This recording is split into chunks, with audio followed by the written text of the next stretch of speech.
Ya baik saudara, kita beralih ke informasi nasional. Saudara, Otoritas Jasa Keuangan OJK memberikan tindakan tegas kepada para penyedia jasa pinjaman daring ilegal hingga 24 September 2021.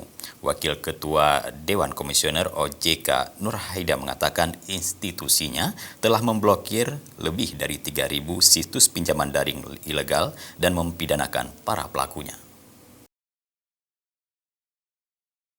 Otoritas Jasa Keuangan OJK memberikan tindakan tegas kepada para penyedia jasa pinjaman daring ilegal. Demikian disampaikan Wakil Ketua Dewan Komisioner OJK Nur Haida dalam diskusi daring yang berlangsung Jumat 24 September.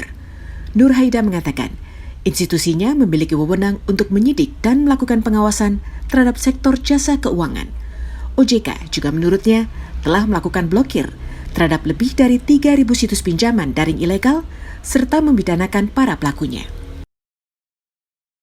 Oleh karena itu, OJK senantiasa bertekad untuk menuntaskan tugas penegakan hukum pidana ini dengan segala daya upaya, termasuk dengan berkolaborasi dan juga bersinergi dengan kementerian ataupun lembaga dan tentu dengan aparat penegak hukum lain yang ada di negara kita.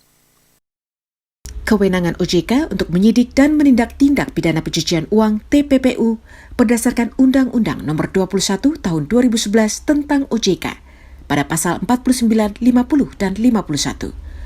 Mengutip keterangan di laman resmi OJK, saat ini terdapat 107 penyelenggara fintech lending yang terdaftar dan berizin di OJK.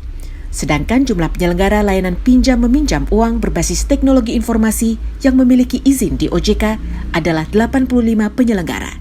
Tim Kantor Berita Antara mewartakan.